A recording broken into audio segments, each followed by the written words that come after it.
I have 3:01, and I think we're ready to start. Before we go on, I would simply like to welcome our brand-new members, Donna, and then Andrew, right? There is a mistake on your list of names, so anyway. So welcome, both of you. We're really glad that you're here, so thank you. Thank you for volunteering. Yeah, I will, but I wanted to welcome them. So anyway, with that, we have established a quorum, and we're going to go ahead and start with introductions, and John, we'll start with you.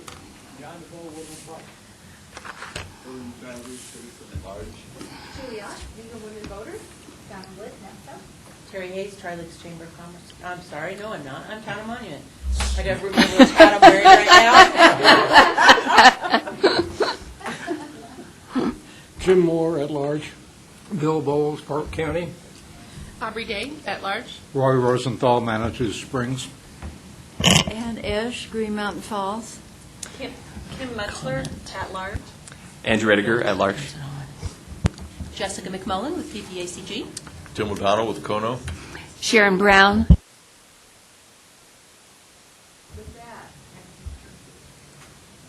Everything drives me nuts. Okay. With that, I think we can go ahead, and we do have one change, and that is the group photo will be next month because we'll have additional people here, and they want to try to get as many people as they can. So please, people, dress up, starch shirt, like Tim here, so, you know, we're giving him a really rough time on that. So, so with that one change, then I'd like to go ahead and do the consented agenda with the agenda approval, the minutes, and, of course, the board financial report. Hold on. I have a question. Yes, sir. On the minutes, you announced last month that Courtney Stone had requested and you had approved a leave of absence. I think that should be reflected in the minutes because we do have an attendance policy that is part of the bylaws that too many absences, particularly in sequence, Right. Can lead to consideration for removal from the committee. Okay. Okay, and that is true. She did request that. We did agree with it. It's a medical thing. So with that change, then can we go ahead and approve the consent items? I need a motion. Okay. Second. Move to approve. Jim Okay. Moore. I'm sorry? As amended. Move As to approve amended. as amended. Oh, thank you. Second. Okay. So Terry seconded, correct? No. Julie. I'm sorry, Julie. Okay, so all in favor? Okay, thank you. Okay. Now, pardon? Oh, all opposed? No, see, we don't have people to oppose. Okay. Okay, go on to our public comments. I would like to thank Tim for taking over the meeting with the board last month. I came in late, and I appreciate that. And I'd like for him to give a very brief update on the items that we had before the board. So Jessica and I were explaining the change in membership rules and the discussion over NEPCO being added in. And the board, agreed with everything. They approved, what we had done. But it took a little bit of explanation because we were kind of mixing two subjects there. But we were able to, convince everybody or tell, explain to everybody really what happened. So now we have a new set of rules for the organizational memberships, and we got NEPCO in. So Yep. got it all straight. They're all happy. I don't know about that, but Well, anyway, it's close They're enough. as happy as probably. politicians can be. Yeah, there you go. There you go. Okay, we have an action item, and this is the bylaws update. And Jessica, I'm going going to do it from here. Jessica McMullen, your Policy and Communications Manager here with PPACG. As we discussed last month under information items, the board is looking at doing, when they reviewed our bylaws change to allow us to do organizational memberships, they did realize that all of the bylaws across the committees were inconsistent. So the board suggested that we review them, and we edited all of the bylaws for every committee so that they used the same fonts, the same formats, and all of them had, and this is the big change, just so everybody knows, a conflict of interest section. It's the biggest change there is that was added into all of them because only some of them had it. This item will be going to the board in October because we are giving each of the committees a chance to, we're giving them a notice that we're doing it. This does not require a vote by anybody except for the board of directors. Committees are not required to do this because of the type of change it is, but I wanted the CAC to see this as an action item. Does anybody have any questions or concerns? Wow. There is a proposed motion to approve the updates to the CAC bylaws. Okay, we need a motion for that, So moved. and a second? Second. Okay. Okay, all of those in favor? Aye. All of those opposed? Okay. Very good. Okay, we have a, yes, hello, Catherine, yes.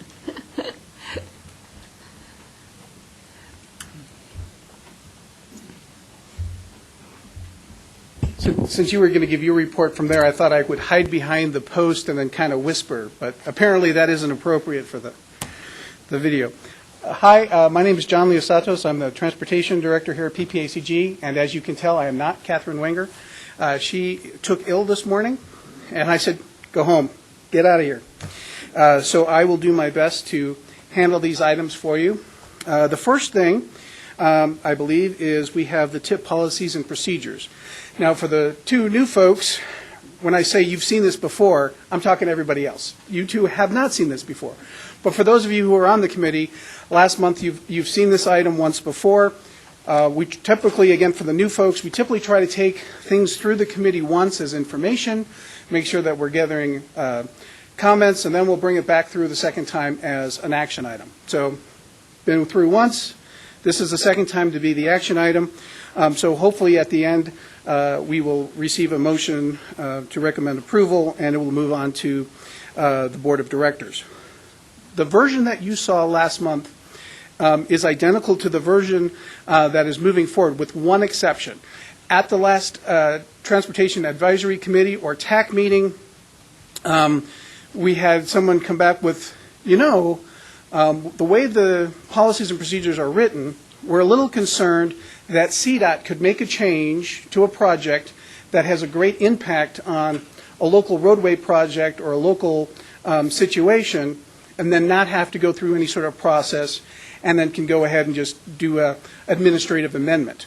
Everybody sort of said, we didn't think of that. In fact, CDOT was like, yeah, that was not our intent.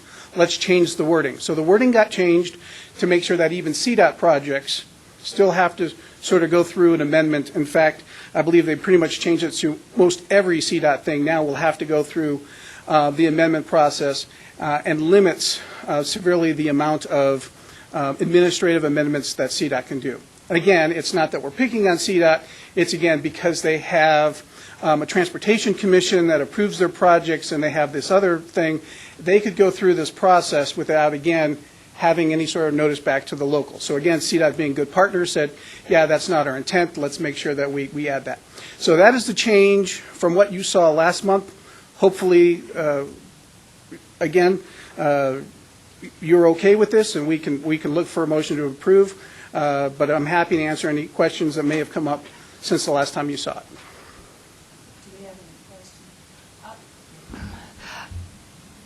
Could this hold up projects, though? It seems like to me there could be a problem with that, or? So the CDOT thing? Right. It technically could, but I think that's sort of the point. That, again, we don't want to have a local jurisdiction, and I'll just use jurisdiction X, El Paso County, Okay. finding out that all of a sudden CDOT has changed a project by finding out when they're out in the field that all of a sudden they've pulled back or they've done something. So the intent is to make sure that there's plenty of notice. So yes, it definitely could, but that again is sort of the whole point in making sure that CDOT makes sure it goes and notifies the jurisdictions and runs through a process to Rather make sure than- that we're all on the same page. Here you are, change, and you've already done such Yes. such and such. Okay. Yeah, they would, Tim. they would, they'd have to inform, but there wouldn't be any consent. So it depends on what sort of funding that we're talking about. So with CDOT funding, with state funding, the Transportation Commission is the body of authority. It's the one that makes those ultimate decisions. And quite frankly, if they say, you're going to do this, CDOT will go and do this, and there's no requirement. If we're talking about federal dollars, why they still have the authority to make that decision, the federal process says that for any project that is going to be obligated, it must be contained in the Regional Transportation Improvement Program, or TIP, and that project in the TIP must therefore then be contained within the long-range plan. So while we can't change their decision, we basically, for lack of a better term, have a little bit of a veto where administratively we could stop the process from them that being obligated by not taking action. So it's one of those things we hope will never happen, but it's also sort of worked into the whole process where, and again, I think for you transportation groupies, you can go back to, I believe it was the mid-'70s, but you basically had San Francisco said, FHWA, the Fed said, we're going to build a freeway there, and San Francisco, and I don't know the right suburb, said, no, you're not. So again, it comes back to this local control issue. So that's the way the feds look at it, and so that's why technically, if we don't vote for it, it doesn't change the CDOT decision or Transportation Commission thing, but it would slow it down in the eyes of the feds. Did I answer your question, or am I kind of just answering around? Yeah, Okay. basically, we have a mechanism to make their life miserable. Right, and that is on purpose, even at the federal level, to make sure, again, that there's no federal or state decision that goes and usurps local control. Okay. It's a good thing. Yeah. Okay, do we have further questions? Oh, my gosh, these guys are really, okay. Okay, so this is an action item? Yes, please. Okay, so I need to have a motion to approve or disapprove this? Okay, Tamara? Okay, Julie. All right, so all in, No, Terry. oh, I'm sorry, Terry? Okay. Okay. Yeah, I know. Yeah, you switch places, yes. Okay. All right, so all in favor? Aye. All opposed? Okay, so ayes have it. Okay, we're good. Did you Thank want me to John. sit down and come back up again, or should I just stay here? You can stay there, we'll let you do that, yeah.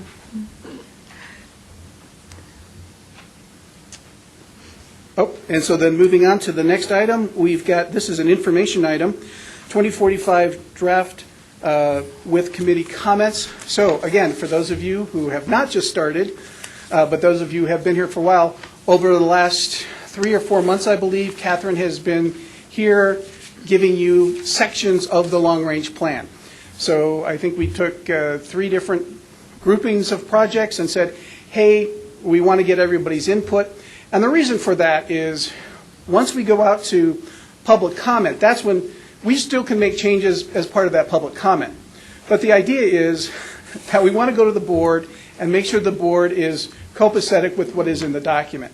Because once the document then hits the street, and again, I've been doing this a while, you can have people go, wait a minute, what is this X? Why are you saying this? And all of a sudden, things you thought nobody would care about, all of a sudden, there's a large group of folks that care about something with pitchforks and tar and feathers and everything else. So the best way to do this is just to have a transparent process where we're running it through the committees. Because just because I am unaware of sensitivities doesn't mean that you all on the committees are not.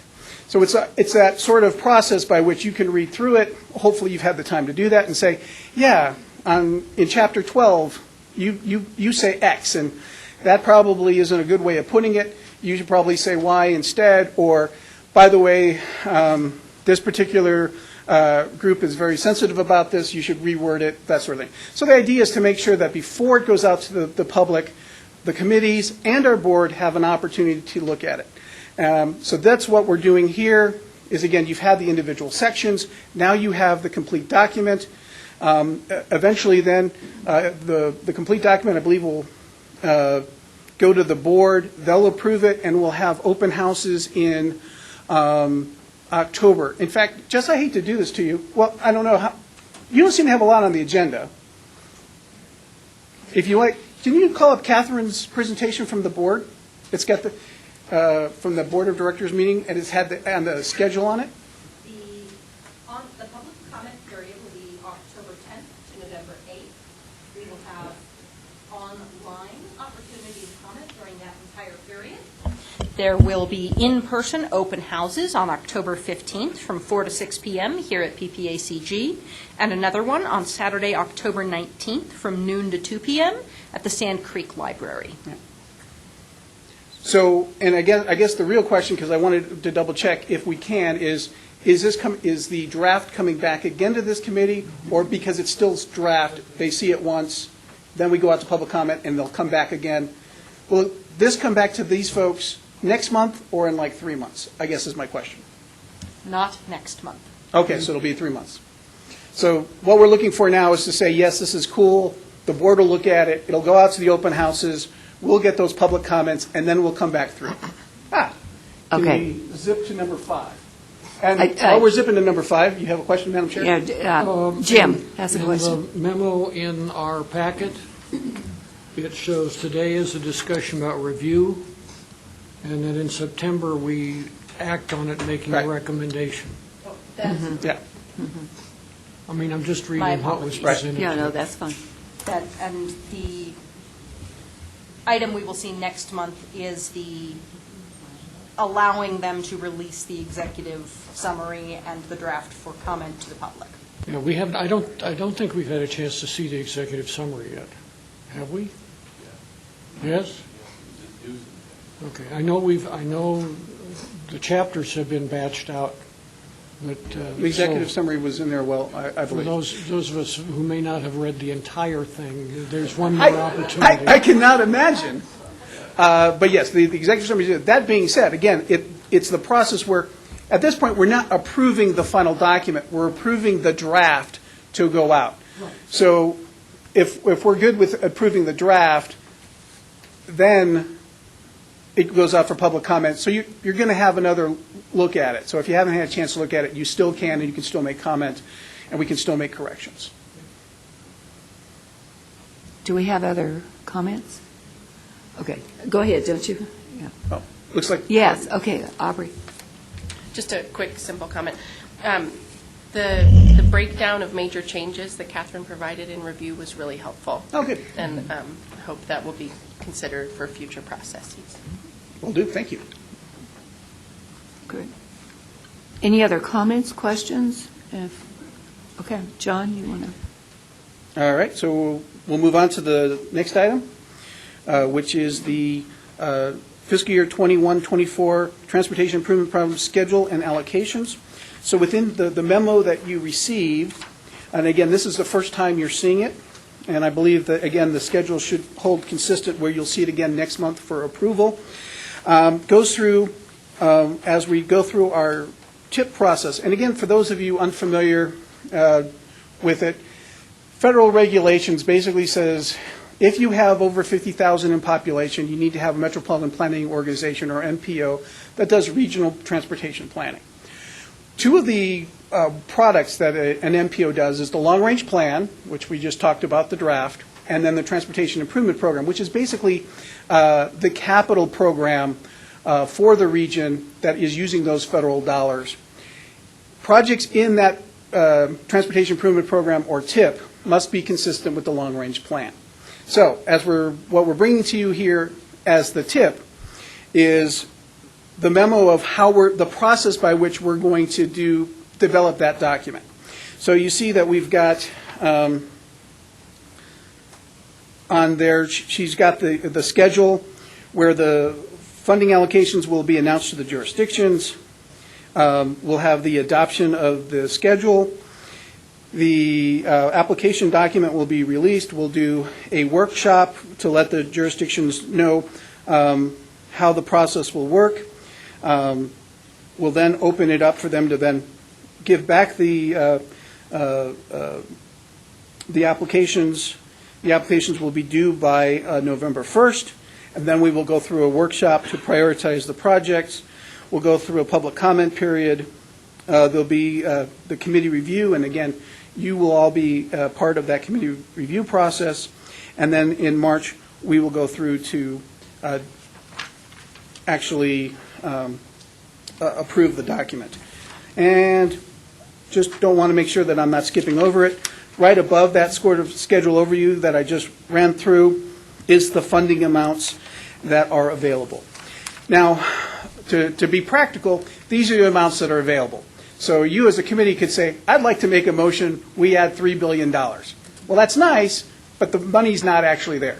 So it's there for you to look at. It's actually more for our federal regulations say that funding estimates are developed in cooperation with your state and federal funding partners. So that's probably more there for the state and the feds to sort of say, yes, we concur that those are the funds that you are likely to receive from either the CDOT process or through the federal process. That being said, I'm not telling you can't comment on them. I'm happy to take any comments. I'm just saying that as a practical matter, those numbers are pretty much fixed by the surface transportation bill that is authorized by Congress. Oh, you got a whole bunch of questions on this one. Yeah, okay. Tamara, I saw.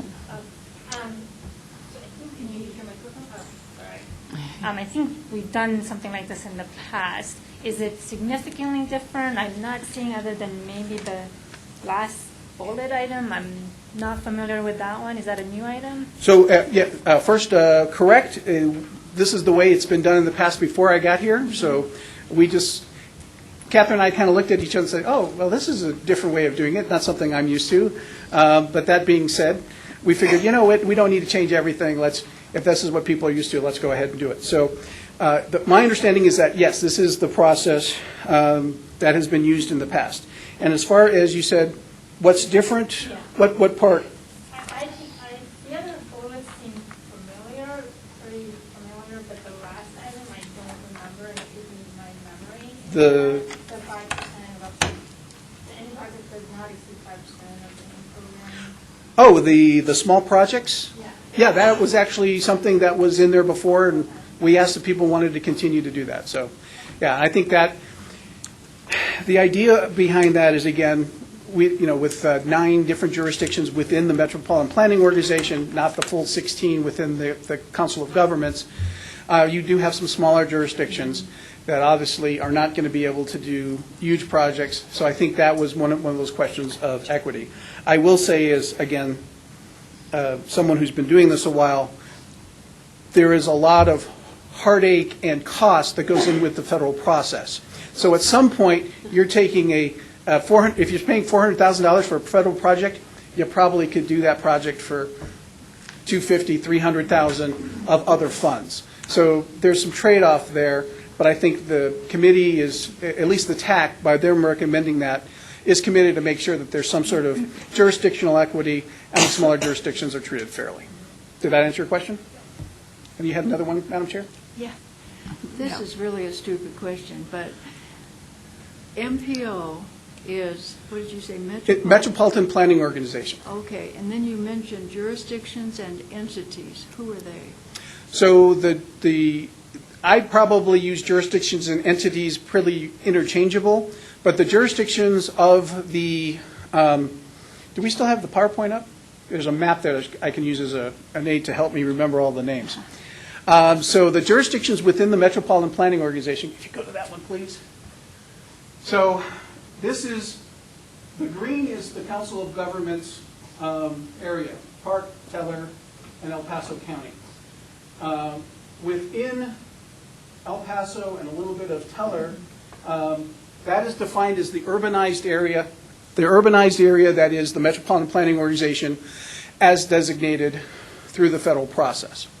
So within that, there are 9 jurisdictions. Let's see if I can remember because the names are not on here. So we've got El Paso County, Teller County, Woodland Park, Colorado Springs, Monument, Fountain, Palmer Lake. What? Green Mountain Falls. One more. Come on. I got Park County. Manitou Springs. We could go on a game show. So those are the 9 within that urbanized area, and therefore those are the ones that are there. That being said, the planning process, I know that you haven't asked this question, but the planning process for those folks outside of that is handled through the Transportation Planning Regions, or TPRs, which is this map, which is the way that the state of Colorado does planning for everybody that's not in an NPO. So there's 15 Transportation Planning Regions, or TPRs. The first 5 are NPOs that have that federal designation and those extra federal hoops to jump through. The other 10 are just sort of an amalgamation of everything else. So if you're within our region, you're either in TPR number 1, Pikes Peak, which is also the NPO, or you're in Central Front Range, which is TPR 14. So you would be in probably Central Front Range, right? Green Mountain Falls, Green Mountain Falls. No, you're in Pikes Peak. Pikes Peak? Yep, you're in, yep. I remember asking this question, that Green Mountain Falls doesn't ever get any of that money for some reason. All right. I don't know why. What do we have to do? Well, I think part of it is that there's a participation within the process. So I got to send somebody to the TIP meetings and fill out the applications and do all of that. Well, I'll just announce too real quick, we've hired a town manager, and she'll start the end of this month, and I think she's very knowledgeable. Maybe it's not too late to start. It is already. It's never too late. It's too late for this particular cycle. But that being said, we do the TIP every 2 years, and we do the long range plan every 4 years. So it's not too late to sort of get engaged in the process. She could learn about it and figure it out. And then get on board for the next one. Yes. Thank you. Sorry. Okay, John, did you have your lights on? Oh. And then Jim, sorry. Apparently John doesn't want to talk.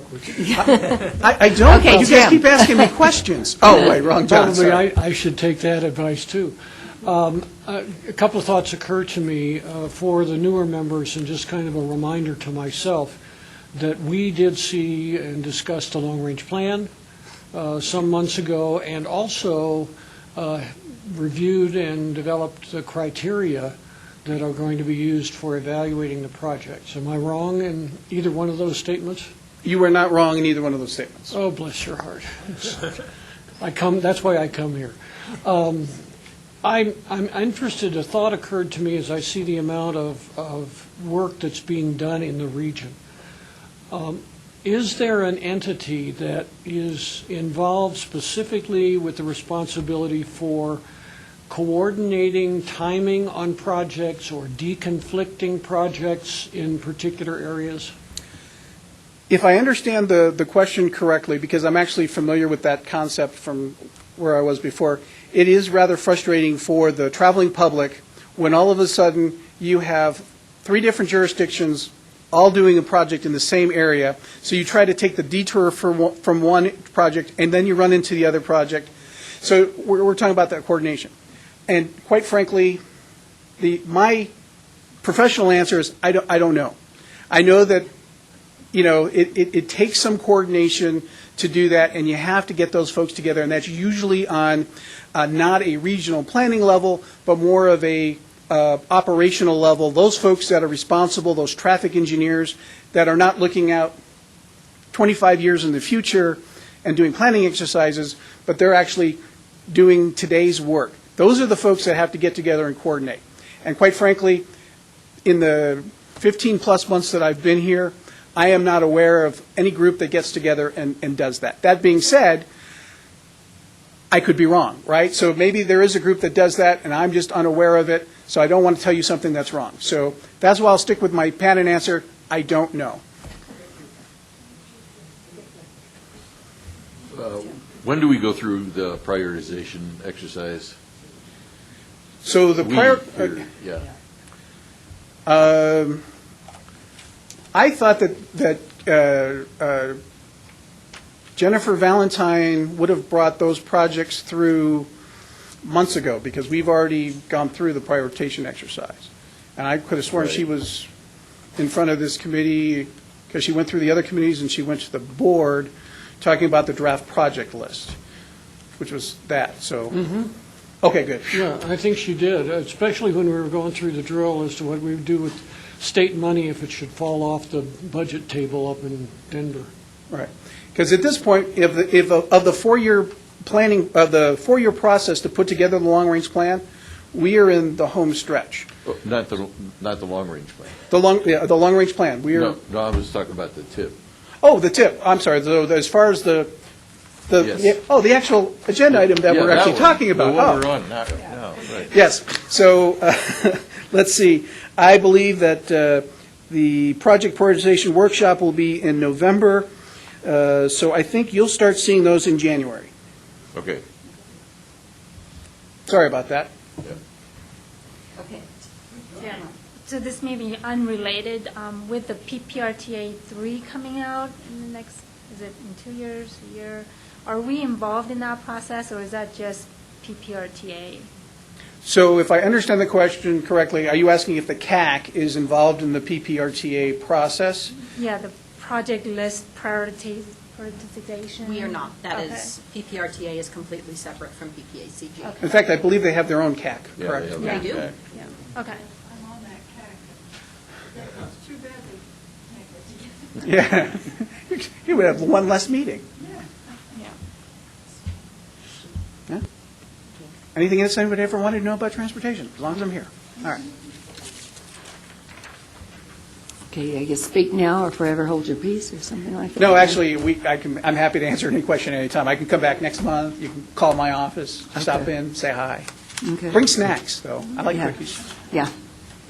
Yeah, we have nice snacks. Okay. Any other questions or concerns? Okay, then we're going to go ahead and move on to member discussions. And Tim, I think you wanted to bring something up on this? Yeah, I was in a advisory committee meeting, the first of three, I think, over the next 12 months, right before this meeting. They kind of called me up 2 days ago.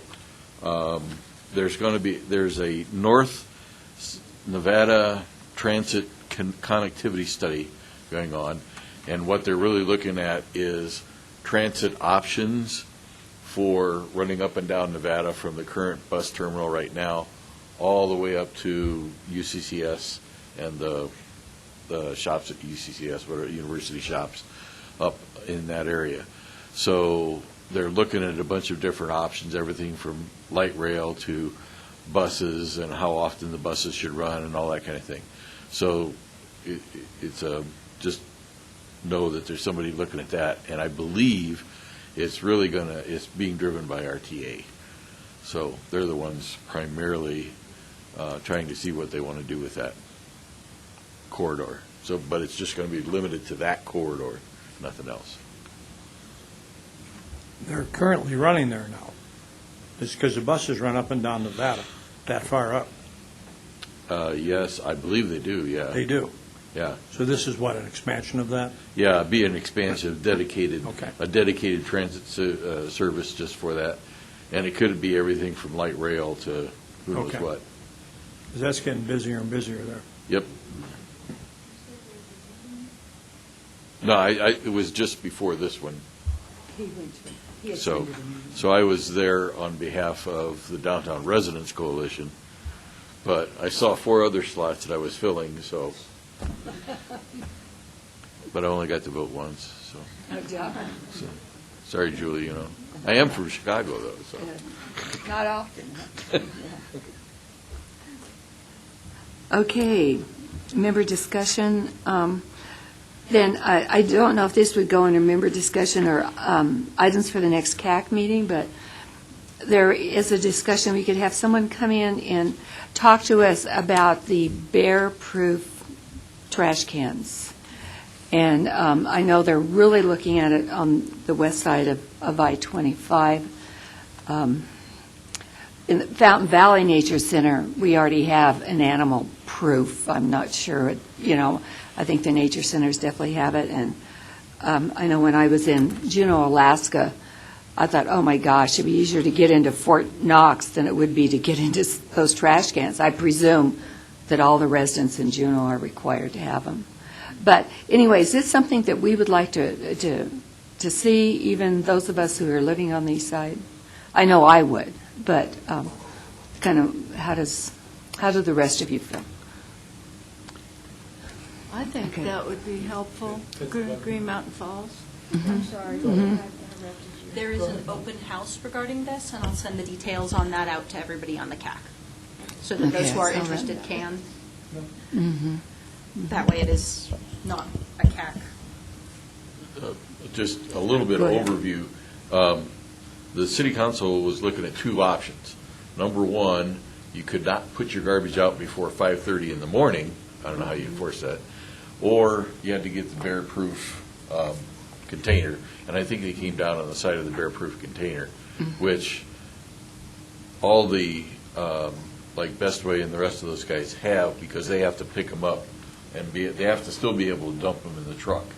So they can't be some kind of a manual thing where every can has to be opened before they dump it in the truck. So I think that's where they're going to come down, and there would be an additional monthly charge for that specific container for everybody on west of I-25. Okay, John? all right. Up in any Woodland of- Park where we have adult male bears, they can rip a tailgate off the back of a pickup truck. They can take a minivan and rip the door off the back. I'd like to know what a bear-proof container's going to look like. What you do is you don't put them out until that morning before they come. If you've seen the videos on Facebook, they've got videos of the bears pushing the dumpster out of the containment area behind a restaurant and then dumping it over to eat out of it. I don't know what you can do for a full-size 300-400-pound bear. Well, Is We've that- had Roy. a bear-proof trash can in our house in Manitou for years. You got the little bears down. And we put it out, and we come out in the morning, and it's upside down or rolled over, and it's never been broken into. I'll show you a picture of it But sometime. we put ours out in the morning and Yeah, I know, but take it back. it's really been tested. Okay. And it takes two hands to open it up, one to put your finger in there and pull Right. a lever, and the other one to lift it up. So the bear can't do that. And Neither they- can you if you're carrying it back. I know. Bag of- It's hard. yeah. It is hard, yeah. You have to put down your trash, open it up, and then pick up your trash. But it works. Okay. Okay, Ann. I was just going to say briefly that in Green Mountain Falls, we have a local ordinance that you can't put your garbage out until the day of the trash pickup. Right. And, and the marshal tries to enforce it. Mhm. We have trouble because it is a tourist town. People come and then they leave early in the morning. But I think I have seen some bear-proof, just for private citizens. I think Waste Management sells them or somebody that are pretty successful, but I'm not Okay. sure. But it is a problem with Now- bears. In Green Mountain Falls, if I understand right, and this is coming from Matt Petrone, who's been on the council a long time, you're fine. The first time it's 200, the second time it's 4, 6, It goes 8. up. Yeah, I can't think, remember. and I don't know if they, if you're caught that fifth time, if it's a $1,000 fine or not, but they raise that fine $200 every time you're caught putting out your trash like the night before. They're really trying, and we also have an ordinance, well, it's state law too, not to feed the wildlife. Yeah. And you can't be fined unless you're caught doing it. Right. So it is a problem. I don't mean to take up time, but No, I think it would it's be fair. nice to have more information if it's available. Okay. Okay, so can we go ahead and plan that then, Jessica, for the next? So I just forwarded the email, and Jess and I will send that on to all of the CAC members with the Okay. information about the town halls so that you may all attend if interested, rather Okay. than bring that at a CAC meeting. Do we still want to have it at a CAC meeting, even though these town halls are available? We do keep CAC item discussions to things within the PPACG program. So we couldn't have it, in other words? It wouldn't make sense. So that's why we'll forward on so everybody knows about it, so they can look at it. Okay. Jim, you're frowning. No, I'm agreeing with our erstwhile advisor. Our role as an advisory group to PPACG is to stay within whatever the constraints are, that map, and Right. what PPACG is really concerned about.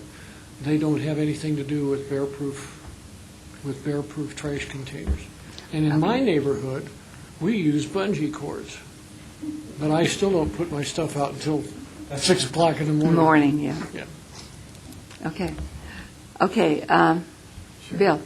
Oh, I'm sorry. Bill, did you have, okay, go ahead, Jim. I'd like to see if we can't get CDOT to show up and give us an update on the various, the light, the ramp lights, the gap, all the things they're charging ahead with. I'll Okay. put it on the list, and we'll see if we can arrange it for our next meeting. Okay. Can Very we, good.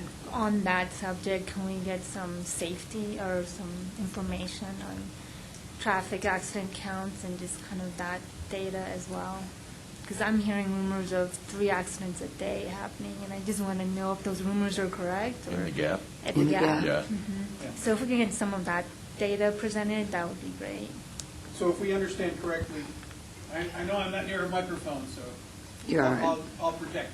If I understand correctly, it's not general safety data, which we would ask Jason Nelson to come in for, but rather very specific to the gap and the numbers that were collected. I believe Paul is the project manager for the gap. We can bring him in, and he would have that safety data as well.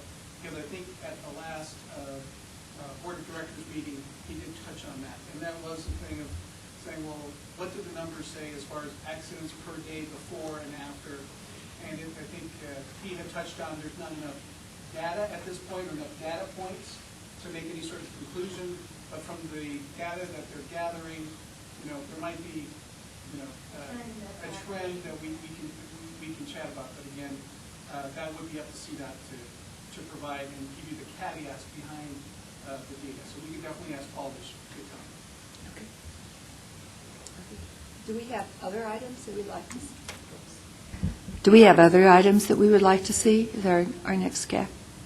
I'd like Tamara. to get some update on the aging part of our job. Sure. I feel like we haven't heard anything. For a few years back, we were hearing pretty much at every meeting just a quick update on how things are going, their outreach efforts. One of the big items was accessibility for our aging population and how are we doing. I know the transit department was trying to figure out a way to save costs and trying to use Ubers or other types of transportation for our aging community, and I just want a quick update on that. We will request an update with them. We will have for our September meeting, we will have our new Area Agency on Aging Director in place. Joe Urban is retiring, and Jody Barker will be replacing him. So at our next meeting, you'll be able to meet Jody, and we'll also ask them to come and give a presentation. Okay. These are really good items. Do we have any other items that people are interested in? Okay. All right. Then are there any scheduled events? I'm going to just mention that the biggest event in Fountain is the Fountain Fall Festival, and it's this. It's over Labor Day. They have things going on Saturday, no, I think it's Sunday, they've got a dance and a meal through the fire department. And then we have a parade, and then we have like a carnival fair going on Saturday, and it's our biggest event. So I just thought I'd throw that out there. So do we have others? Yes, John. On the autumn events, and talking about aging, I'm trying to understand what the new normal of sex, drugs, and rock and roll and retirement is all about. Can somebody explain that? So what those are is they're a partnership between the Area Agency on Aging, Pillar, and the UCCS, Institute on Aging, and they are a lecture series that provide different information on aging now. Things you can do? Well, No, some of them. it's not a how-to, John. It is not how to engage in sex, drugs, and rock and roll, but it is more about the aspects of aging right now for those folks stepping into retirement ages that they may not have thought about. You must be retiring earlier. Well, it's more that as the baby boomers all begin to hit retirement age. So. Yeah, the Woodstock generation. Yeah, the Woodstock. Thank you. And I do want to actually chime in. There, on your calendar, under autumn events, there is an error. It says that the Medicare 101 webinar is on the 24th, and it's actually on the 29th. It is tomorrow night at 5:30. So if you know anybody who might be interested in learning some of the basics about Medicare, learning information that they need for themselves or for someone else in their family, this is a free service. They can either attend here in person or attend online. So if you might know people who don't want to drive to Colorado Springs, who might be interested in attending online, this is a great opportunity. In other words, tell people to sign up. What is that? Is that the one that says 924? It says 9:24, and it's actually 8:29. Okay. That's what happens when I type too fast. Yeah. Okay. Yes, Julie. If anyone had any doubts about the importance of the 2020 census, League of Women Voters is doing a presentation Thursday, September 19th, and it's at Panino's Restaurant. There will be pizza, 6:30 to 8:30 p.m., and we have a guest speaker from League of Women Voters of Colorado. Thanks. Okay, great. Thank you. Thank you, Julie. Okay, anybody else? Okay, yes. I believe Ann. it's September 14th. There will be a potluck at the Sally Bush Center in Green Mountain Falls to welcome our new town manager and thank all the volunteers that serve our community. As you may know, our planning commission and our trustees are all volunteers. They're unpaid public servants. And so anyone can come, just bring something if you want to. Other. Okay. Do you have anything else, Jessica or Tim? Or I do anything? not, but thank you. Okay. If that's the case, then we are really adjourning early. Okay. I mean, okay. The two new people don't get used to this. Believe me. We frequently go to 5. So, okay, we're adjourned then. So if we're really going to do the pictures,